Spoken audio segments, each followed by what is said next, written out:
ভারত পাকিস্তান যুদ্ধ অবস্থার মধ্যে বাংলাদেশের প্রস্তুতি দরকার বললেন প্রধান উপদেষ্টা।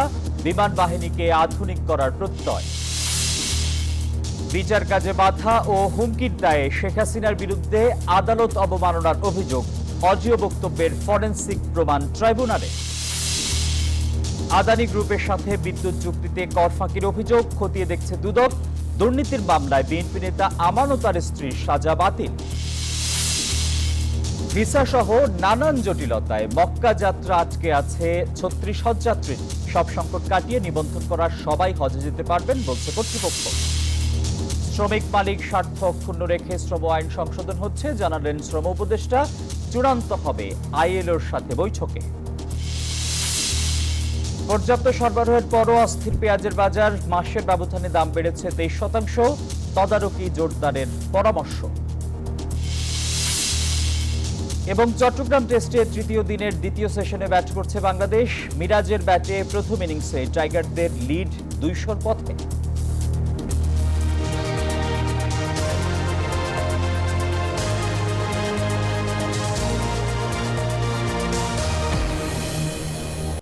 সবাইকে স্বাগত জানাচ্ছি নিউজ 24 সংবাদে। আপনাদের সঙ্গে আছি আমি আসিফ টিপু। দেখছিলেন সংবাদ শিরোনাম, এবারে বিস্তারিত। কাশ্মীর ইস্যুতে ভারত পাকিস্তান যুদ্ধ অবস্থায় রয়েছে, তাই বাংলাদেশেরও যুদ্ধের প্রস্তুতি রাখতে হবে। প্রস্তুতি না নিয়ে রাখা আত্মঘাতী, এমন মন্তব্য করেছেন প্রধান উপদেষ্টা ডক্টর মোহাম্মদ ইউনূস। বুধবার ঢাকায় বিমান বাহিনীর বার্ষিক মহড়া অনুষ্ঠানে এসব কথা বলেন তিনি। বলেন, প্রতিবেশী ভারত পাকিস্তানে যুদ্ধ অবস্থা বিরাজমান, কাজেই এই পরিস্থিতির মধ্যে নিজেদেরকে প্রস্তুত থাকার তাগিদ দেন প্রধান উপদেষ্টা। বলেন, যুদ্ধে আধা প্রস্তুতির সুযোগ নেই, এখানে জয়ই একমাত্র সমাধান। দেশের স্বাধীনতা সার্বভৌমত্ব রক্ষার জন্য যুগোপযোগী বিমান বাহিনী গড়ে তুলতে সরকারের প্রচেষ্টা অব্যাহত থাকবে বলেও জানান প্রধান উপদেষ্টা।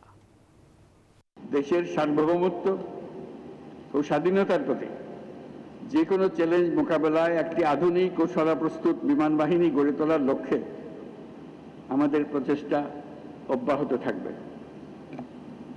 বাংলাদেশ বিমান বাহিনী সময়োপযোগী পরিকল্পনা ও দূরদর্শী নেতৃত্বের মাধ্যমে সমসাময়িক ভূ রাজনৈতিক পরিস্থিতি ও কার্যকর আকাশ প্রতিরক্ষার পাশাপাশি বিস্তীর্ণ সমুদ্র এলাকায় নিশ্চিদ্র নিরাপত্তা প্রদানের লক্ষ্যে কাজ করে যাচ্ছে। কাশ্মীরে হামলার ঘটনায় পদক্ষেপ নিতে সশস্ত্র বাহিনীকে পুরোপুরি স্বাধীনতা দিলেন ভারতের প্রধানমন্ত্রী নরেন্দ্র মোদী। মঙ্গলবার ৩ বাহিনীর প্রধানদের সঙ্গে বৈঠক করেন তিনি। এদিকে বৃহস্পতিবারের মধ্যেই হামলা করতে পারে ভারত, এমন গোয়েন্দা তথ্য পাওয়ার দাবি করেছেন পাকিস্তানের তথ্যমন্ত্রী আতাউল্লাহ তারার। এমন অবস্থায় দুদেশের মধ্যে নতুন করে সংঘাত শুরুর শঙ্কা আরও জোরালো হয়েছে।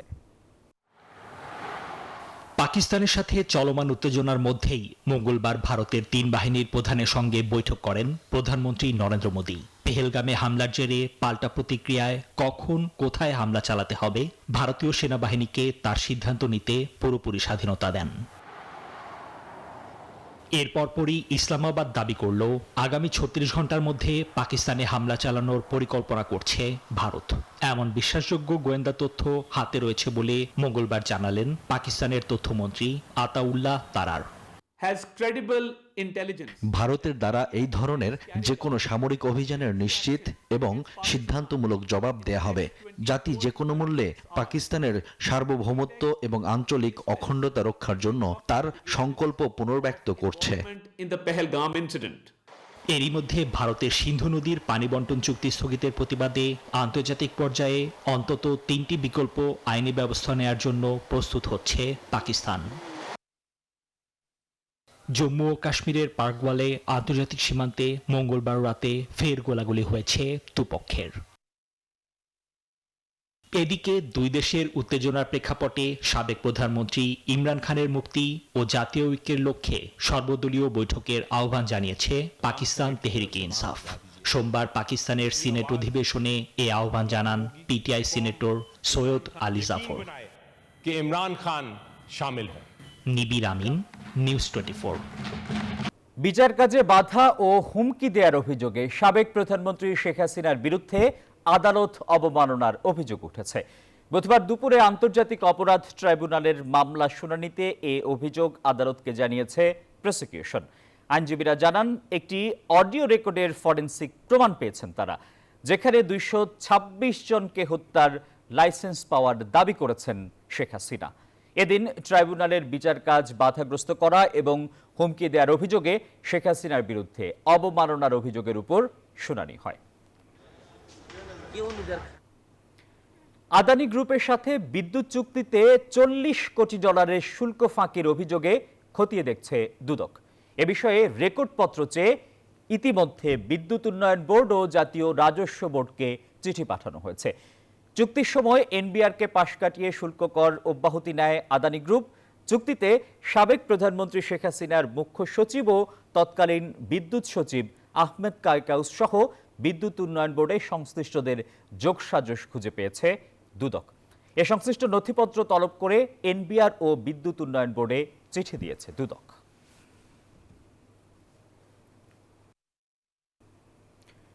অবৈধ সম্পদ অর্জন ও সম্পদের বিবরণীতে তথ্য গোপনের অভিযোগে দুদকের করা মামলায় বিএনপি নেতা আমানুল্লাহ আমানের 13 বছর ও তার স্ত্রী সাবেরার 3 বছরের সাজা বাতিল করেছেন আপিল বিভাগ। বুধবার ভারপ্রাপ্ত প্রধান বিচারপতি আশফাকুল ইসলামের নেতৃত্বাধীন 3 সদস্যের আপিল বিভাগ এ রায় দেন। 2007 সালে আমানুল্লাহ আমানকে 13 বছরের কারাদণ্ড দিয়েছিলেন ঢাকার বিশেষ জজ আদালত। সেই সঙ্গে একই মামলায় তার স্ত্রী সাবেরাকে 3 বছরের কারাদণ্ড দেওয়া হয়েছিল। আদালতের দণ্ডাদেশের রায়ের বিরুদ্ধে তাদের করা আপিল মঞ্জুর করে হাইকোর্টের দেয়া রায় বাতিল করেছেন আপিল বিভাগ। ফ্যাসিস্ট শেখ হাসিনার সমর্থক ব্যবসায়ীদের প্রতিষ্ঠান বন্ধ না করে প্রশাসক নিয়োগ করে সচল রাখার আহ্বান জানিয়েছেন বিএনপির জ্যেষ্ঠ যুগ্ম মহাসচিব রুহুল কবির রিজভী। বুধবার দুপুরে নয়াপল্টনে দলের কেন্দ্রীয় কার্যালয়ে সংবাদ সম্মেলনে এ আহ্বান জানান তিনি। বাংলাদেশে আজ সবচেয়ে অবহেলিত শ্রমিক সমাজ, দ্রব্যমূল্যের ঊর্ধ্বগতি, জীবনযাত্রার ব্যয় বৃদ্ধি, বাজার মূল্যের সাথে অসঙ্গতি, কম মজুরিতে শ্রমিক সমাজের এখন বেঁচে থাকাই কষ্টকর। অগণতান্ত্রিক শ্রম আইনে মালিক পক্ষের স্বার্থকে প্রাধান্য দেওয়ায় শ্রমিক সমাজ সর্বত্র হয়রানি সহ নানাবিধ অসুবিধার সম্মুখীন হচ্ছে। শ্রমিক এবং মালিক উভয় পক্ষের স্বার্থ অক্ষুণ্ণ রেখে শ্রম আইন সংশোধন করা হচ্ছে, জানিয়েছেন শ্রম উপদেষ্টা ডক্টর এম সাখাওয়াত হোসেন।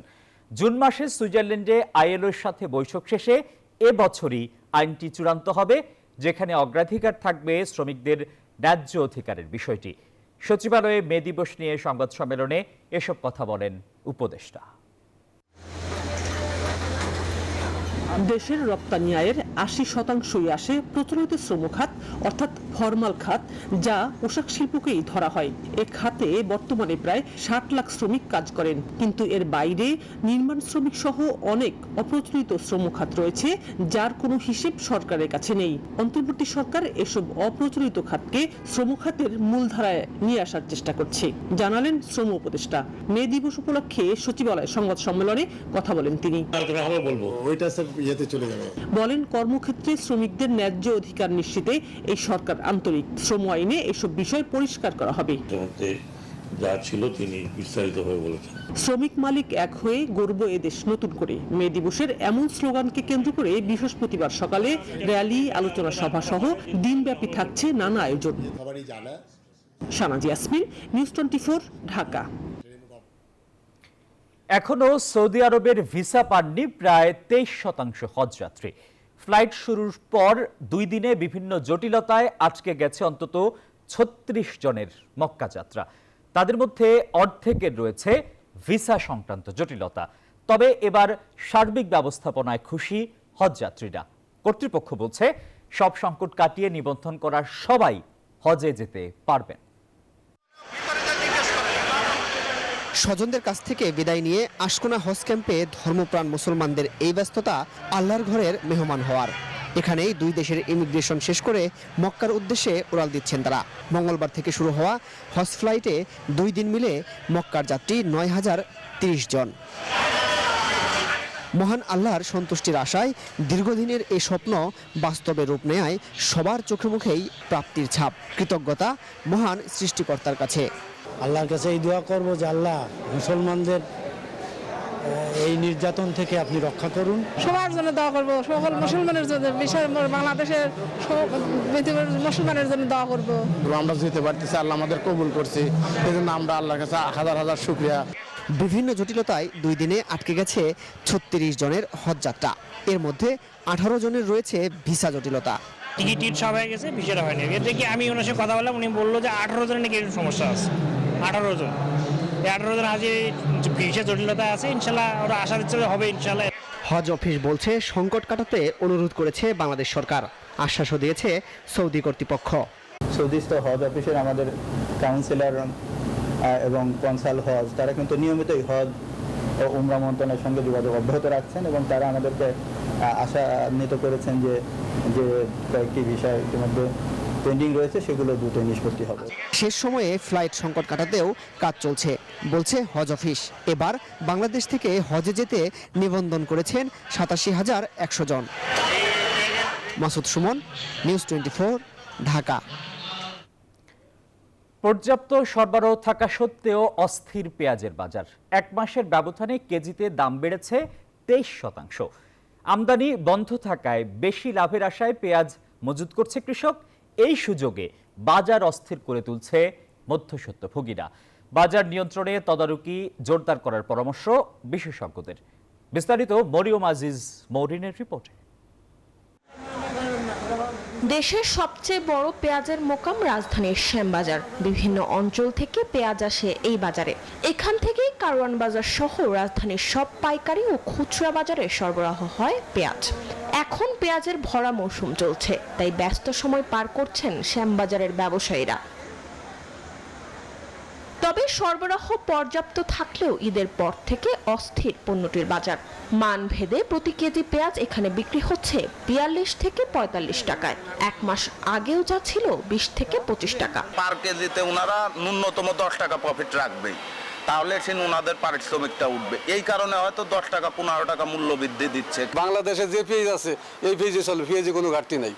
পাইকারি বাজার ঘুরে খুচরাতে এই পেঁয়াজ কিনতে ভোক্তাকে গুনতে হচ্ছে 70 টাকা। সপ্তাহের ব্যবধানে বেড়েছে 10 থেকে 15 টাকা। আপনার যে পেঁয়াজগুলি রাখি পেঁয়াজ, এগুলি এখন চাঙে রাখতে আছে। ওই পেঁয়াজটার দাম বেশি। যেমন আপনার ফরিদপুর আছে, নাটোর আছে, বিভিন্ন জায়গার পেঁয়াজ আছে, দামে কোয়ালিটির বেশ কম, জিনিসও বেশ কম আছে। ভরা মৌসুমে দাম বৃদ্ধির কোনো যৌক্তিক কারণ দেখাতে পারছেন না কোনো পক্ষ। আমরা ক্ষেত উৎপাদন করে ন্যায্য মূল্য দাম পাচ্ছি না। সিন্ডিকেট করে এই পেঁয়াজই দেখা যাচ্ছে আমরা পাচ্ছি 1500, তারা পাচ্ছে 2000 টাকা। এদিকে চাষিরা বলছেন প্রতি কেজি পেঁয়াজ উৎপাদনে তাদের খরচ হচ্ছে 37 থেকে 38 টাকা, কিন্তু দাম উঠাতে না পেরে লোকসানে তারা। এমন পরিস্থিতির জন্য বাজার সিন্ডিকেটকে দুষছেন চাষিরা। পেঁয়াজ চাষে যে বিঘা প্রতিতে 40 থেকে 50 হাজার টাকা খরচ হয়, সেক্ষেত্রে কৃষক কিন্তু ন্যায্য মূল্য পাচ্ছে না। বাজার নিয়ন্ত্রণটা যাতে রাখে, কৃষক যেন ন্যায্য মূল্য পায়।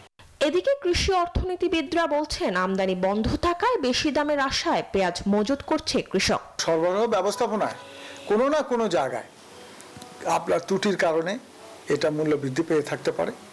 আর সাপ্লাই যখন দীর্ঘমেয়াদী যদি এটার যদি সমাধান করতে চান, তাহলে আপনার প্রোডাকশন হাত দিতে হবে, লোকাল প্রোডাকশনে। বাজার নিয়ন্ত্রণে সারা দেশে পেঁয়াজের পাইকারি আড়তে তদারকি করা হচ্ছে বলে জানিয়েছে ভোক্তা অধিকার সংরক্ষণ অধিদপ্তর। প্রান্তিক পর্যায়ে কৃষকরা যেখানে পেঁয়াজ বিক্রি করে, সেখানে পেঁয়াজের যে দরটা এটা যাতে তারা মনিটরিং করে, এবং যারা অসাধু ব্যবসায়ী থাকে যারা এই সিজনে এটাকে পুঁজি করে কিছু অবৈধভাবে অর্থ উপার্জন করতে চায়, এটা যাতে সুযোগ তারা না পায়। কৃষি সম্প্রসারণ অধিদপ্তরের হিসেবে চলতি মৌসুমে পেঁয়াজ উৎপাদনের লক্ষ্যমাত্রা ধরা হয়েছে 39 লাখ মেট্রিক টন। গত মৌসুমে উৎপাদন হয়েছে 35 lakh ton. Mariam Aziz Maurin, news 24, Dhaka. News 24 সংবাদে সময় হলো একটা বিরতির। আরো খবর নিয়ে ফিরছি, আমাদের সঙ্গেই থাকুন। বিরতির পর স্বাগত জানাচ্ছি আরও একবার। দেখছেন নিউজ 24 সংবাদ। দুর্যোগে মানুষের পাশে থাকাই সরকারের দায়িত্ব বলেছেন প্রধান উপদেষ্টা ডক্টর মোহাম্মদ ইউনূস। গত বছর বন্যায় 4 জেলায় ক্ষতিগ্রস্তদের মাঝে বিশেষ আবাসন প্রকল্পের ঘর বিতরণ অনুষ্ঠানে একথা বলেন অন্তর্বর্তী সরকার প্রধান। বুধবার সকাল 10:30টায় প্রধান উপদেষ্টার তেজগাঁওয়ের কার্যালয়ে ভার্চুয়াল মাধ্যমে ঘরের চাবি তুলে দেওয়া হয়। এই 4 জেলা হলো চট্টগ্রাম, ফেনী, নোয়াখালী ও কুমিল্লা। প্রতিটি জেলা থেকে একজন করে উপকারভোগী তাদের অনুভূতি প্রকাশ করেন। তারা প্রধান উপদেষ্টাকে ধন্যবাদ জানান। দেশের সরকার হিসেবে এই দুঃসময়ে আমাদের পাশে থাকা, আপনাদের পাশে থাকা আমাদের নৈতিক দায়িত্ব, মানবিক দায়িত্ব ছিল। সেজন্য গত বন্যার ভয়াবহ পরিস্থিতি সামনে ওঠার সাথে সাথেই সরকার আপনাদের জন্য বসতবাড়ি নির্মাণ করে দেওয়ার পরিকল্পনা গ্রহণ করে। এই পরিকল্পনা বাস্তবায়নের জন্য প্রধান উপদেষ্টার কার্যালয়, মুখ্য সচিব, বাংলাদেশ সেনাবাহিনী, স্থানীয় প্রশাসন নিরলসভাবে পরিশ্রম করেছে। এই জন্য আমি তাদের সবাইকে আন্তরিক ধন্যবাদ জানাচ্ছি। যাত্রাবাড়ী ও ভাটারা থানার পৃথক 2 হত্যা মামলায় সালমান এফ রহমান ও সাবেক আইজিপি চৌধুরী আব্দুল্লাহ আল মামুনের 3 দিন করে রিমান্ড মঞ্জুর করেছেন আদালত। এছাড়া বাড্ডা থানার হত্যা মামলায় সাবেক মন্ত্রী আনিসুল হকের 2 দিনের রিমান্ড মঞ্জুর করা হয়েছে। বুধবার ঢাকার সিএমএম আদালতে তাদের হাজির করা হলে শুনানি শেষে এই আদেশ দেন বিচারক। এছাড়া রাজধানীর বিভিন্ন থানার হত্যা ও হত্যা চেষ্টা মামলায় আনিসুল হক, সালমান এফ রহমান, সাবেক মেয়র আতিকুল ইসলাম ও চৌধুরী আব্দুল্লাহ আল মামুনকে নতুন করে গ্রেপ্তার দেখানো হয়েছে।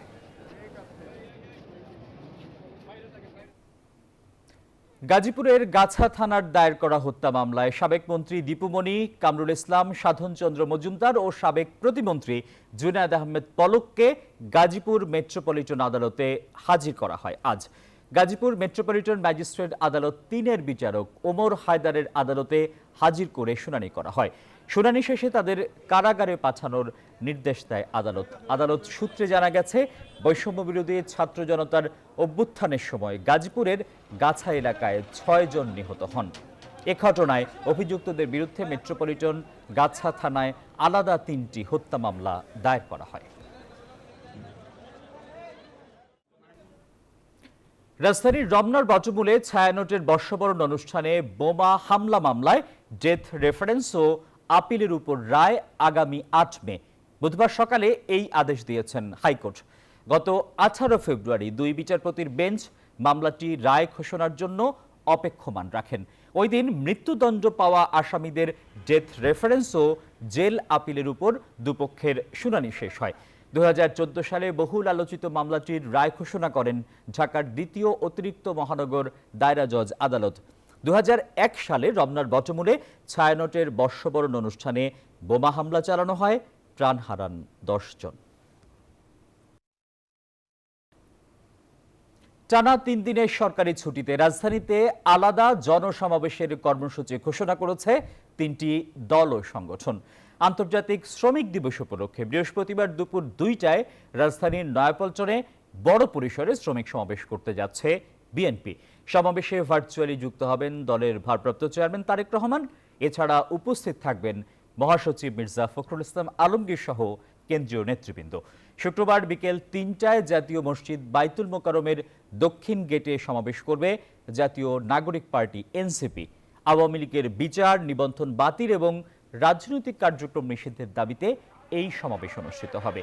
আর শনিবার সোহরাওয়ার্দী উদ্যানে মহাসমাবেশ করবে হেফাজতে ইসলাম বাংলাদেশ। সংবাদে আবারও বিরতি, আমাদের সঙ্গেই থাকুন। নিউজ 24 সংবাদে স্বাগত জানাচ্ছি আরও একবার। বর্ণে কালো নয়, তবু নাম তার কৃষ্ণচূড়া। গ্রন্থ নেই বাজার মূল্য, তবুও নগর জুড়ে মোহনীয় আবেশ তৈরি করেছে রক্তলাল এই ফুলটি। সঙ্গে আছে রাধাচূড়া, জারুল, মালতী, সোনালী সহ নানা রঙের ফুল। সব মিলিয়ে ধুলোমাখা নগরে অনাবিল স্নিগ্ধতা ফিরেছে, বদলে গেছে প্রকৃতির রং। আর বদলে যাওয়া রক্তিম আভায় জেগে ওঠে মানব মন। রাজধানীতে ফুটে থাকা নানা বর্ণের ফুলের গল্প জানাচ্ছেন শাফিয়াজ রাস্তা।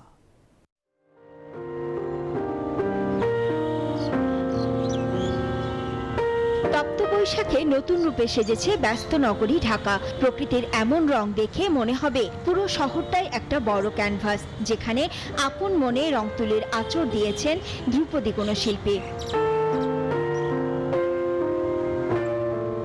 বদলে যাওয়া এই প্রকৃতিতে নতুনের উন্মাদনা আছে, পাশাপাশি কল্পনা আছে সীমাহীন রঙের আলপনা, আর সবকিছু মিশেছে বিনি সুতার মালায়। কৃষ্ণচূড়ার লালচে আভায় প্রাণের উৎসব লেগেছে। উদাস তপ্ত দুপুরে ইট পাথরের মায়াহীন শহরে মেলেছে মায়াবী চাদর। বিমূর্ত ভাবনায় জাগে ভালোবাসার আদর। এই ফার্স্ট আমি মেট্রোতে চড়ে কৃষ্ণচূড়া ফুল দেখতে আসলাম। হ্যাঁ, আর এতক্ষণ বসে দুজনে প্রেম করলাম, এখন বাসায় ফিরছি। রূপের শোভায় পিছিয়ে নেই হলদে রঙের সোনালু। চোখের প্রশান্তিতে সারিবদ্ধ সোনালুর ফাঁক গলে রোদের ঝিলিক যেন প্রকৃতির অনন্য উপহার। মায়া ছড়াচ্ছে বেগুনি রঙের জারুল। তপ্ত দুপুরে আকাশের সাথেই যেন তার সখ্য। লাল হয়ে আছে থোকা থোকা রঙ্গন। সাদার মায়ায় স্নিগ্ধতা নিয়ে হাজির কাঠগোলাপও। পুরো রাজধানী কৃষ্ণচূড়া লাল হলুদে ছেয়ে গেছে, খুবই ভালো লাগছে। আমি শুধু অপেক্ষা থাকি প্রতি বছর যে এই সিজনটা কখন আসবে, কৃষ্ণচূড়া কবে ফুটবে।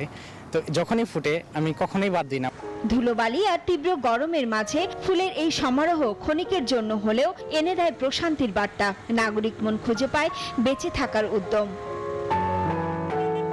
শহরে ব্যস্ততাকে একটুখানি ছুটি দিয়ে প্রকৃতির রং তুলির আঁচড়ে আঁকা ফুলের এমন সমারোহ দেখতে গা ভাসাতে পারেন। তাতে ভালো লাগা আর প্রশান্তি মিলবে 16 আনা।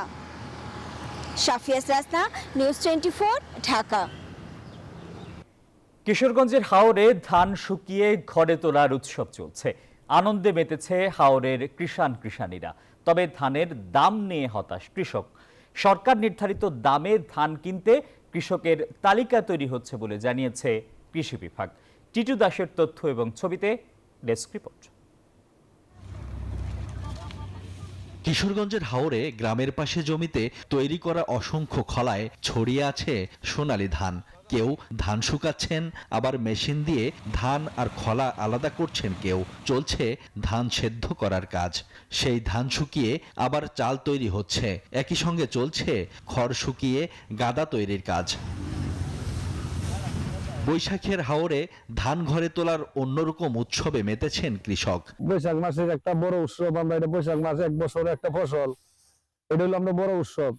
এই যে আমরা পরিশ্রম করি, আমরা পরিশ্রম লাগে না, কারণ এই যে ধানের আনন্দটা এটা খুব মানুষের মধ্যে অনেকেই আনন্দ হয় ধানের লাগে। তবে ধানের বীজ বোনা থেকে শুরু করে ধান কাটা পর্যন্ত খরচ বেশি হওয়ায় বর্তমান ধানের দামে হতাশ কৃষক। ধান বেচার সময় কোনো দাম নাই, সবকিছুই দাম দিয়ে কিনছি। আমার খরচ হয়েছে 3.5 থেকে 4 লক্ষ টাকা, কিন্তু এই বর্তমানে যে ধানের রেট যে দর আছে, এই দর আমাদের পোষায় না। আমরা অনেক টাকা খরচ আর বেচতে গিয়া দামে আর খরচে গিয়া পোষায় না। কৃষক যেন সরকার নির্ধারিত দামে সরকারি গুদামে ধান দিতে পারে সেই লক্ষ্যে তালিকা তৈরি করছে কৃষি বিভাগ। এবছর সরকার ধানের কেজি প্রতি ক্রয় মূল্য নির্ধারণ করেছেন 36 টাকা। তো সরকারি গুদামে যাতে কৃষকগণ ধান দিতে পারেন সেই জন্য আমরা কৃষকদের তালিকা করছি। আগ্রহী কৃষক যারা, তারা 14% আর্দ্রতা বজায় রেখে এবং অন্যান্য শর্তাবলী বজায় রেখে যদি খাদ্য গুদামে ধান নিয়ে যান, তাহলে আগে তালিকাভুক্ত কৃষকগণ আগে আসলে আগে পাবেন। এবছর কিশোরগঞ্জের হাওর সহ পুরো জেলায় 1,68,000 হেক্টর জমিতে বোরো ধানের আবাদ হয়েছে। সোয়েব শামীম, ডেস্ক রিপোর্ট, নিউজ 24। আন্তর্জাতিক শব্দ সচেতনতা দিবস উপলক্ষে শব্দ দূষণ রোধ ও নগরবাসীকে সচেতন করতে চট্টগ্রামে বর্ণাঢ্য বাইসাইকেল শোভাযাত্রা করেছে চট্টগ্রাম সিটি কর্পোরেশন। সকালে নগরীর আউটার স্টেডিয়াম থেকে শোভাযাত্রাটির উদ্বোধন করেন city mayor doctor Sadat Hossain. এতে অংশ নেন 150 বেশি সাইকেলিস্ট। পরে নগরীর বিভিন্ন সড়ক প্রদক্ষিণ শেষে শোভাযাত্রাটি শেষ হয়। এ সময় স্বাস্থ্য সংশ্লিষ্ট নানা সংস্থা, পরিবেশ অধিদপ্তর ও সিটি কর্পোরেশনের ঊর্ধ্বতন কর্মকর্তারা উপস্থিত ছিলেন। মূলত শব্দ দূষণ সম্পর্কে নগরবাসীকে সচেতন করতেই এই আয়োজন। এবারে অর্থ বাণিজ্যের সংবাদ।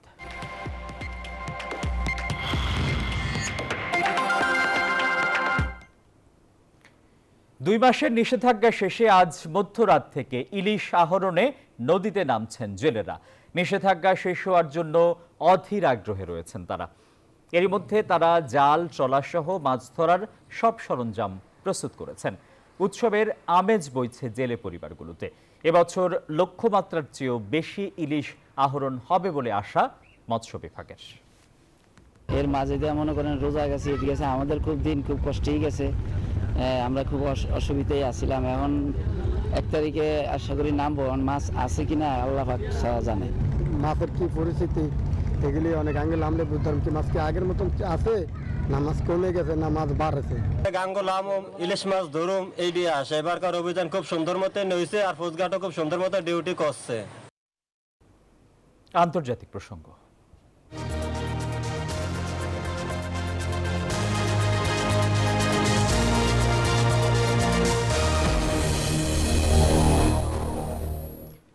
ফিলিস্তিনের গাজা ইসরায়েলের সম্পূর্ণ অবরোধের 2 মাস পেরিয়ে গেল। 24 ঘন্টায় দখলদারদের আগ্রাসনে আরও 38 জনের প্রাণহানি হয়েছে। এরই মধ্যে ইয়েমেনে হুথিদের বিরুদ্ধে হামলায় যুক্তরাষ্ট্রের সাথে যোগ দিয়েছে যুক্তরাজ্য। সোমবার ইয়েমেনের এক কারাগারে মার্কিন হামলায় প্রাণহানি হয়েছে 68 অভিবাসীর।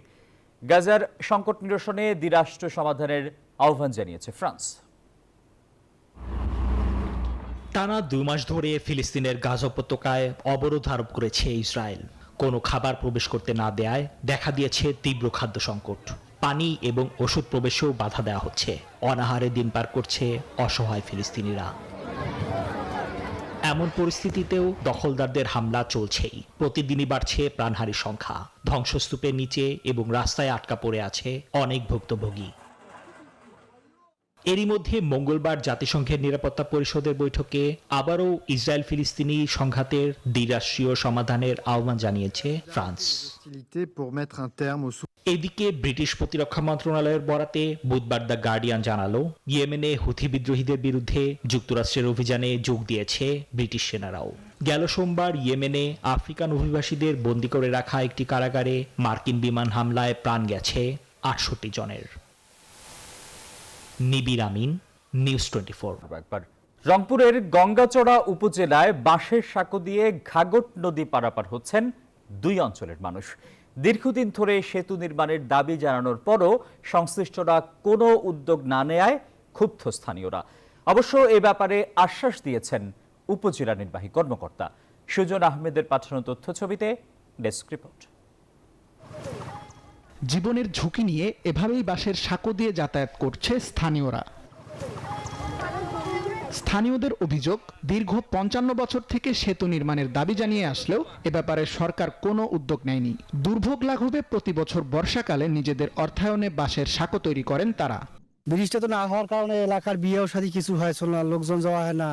আবার গঙ্গাস্ত্রা যদি মেডিকেল যাওয়া লাগে 3 কিলো ঘুরি যাওয়া লাগে। এখন তো এই এলাকার এই ব্রিজটা বহুদিন থেকে আমরা চাই যে আল্লাহ করি ব্রিজটা আমাদের হোক, কিন্তু নির্বাচন আসলে অনেক নেতাকর্মী আসিয়া বলে, কিন্তু হয় না। গমিরুদ্দিন প্রামাণিকপাড়া, সয়রাবাড়ি, তারপরে আপনার মেসনিকুণ্ডে সহ আরও 10 থেকে 15টা গ্রামের মানুষ উপজেলার সাথে শুধুমাত্র এই ব্রিজটার কারণে যাতায়াত করতে পারে না। আমাদের এটা দীর্ঘদিনের সমস্যা ভাই, ঠিক আছে। আমাদের মনে করেন এই সময় যাতায়াত করতে খুব সমস্যা হয়। তাছাড়া দেখা গেল যে হঠাৎ কেউ যদি অসুস্থ হয়ে পড়ে ভাই, একটা যে অ্যাম্বুলেন্সে রুগীটাকে মেডিকেল নিয়ে যাবো, আমরা সেটাও ভাই পারি না। সংশ্লিষ্টরা বলছেন 2 বার মাটি পরীক্ষা করে ঢাকায় পাঠানো হয়েছে। প্রকল্প পাশ হলেই সেতু নির্মাণের কাজ শুরু করা হবে। কুটিপাড়া ব্রিজে সয়েল টেস্ট হয়ে গেছে, ঢাকা থেকে টিম আসছে, সয়েল টেস্ট টপো সার্ভে 2টা করে গেছে।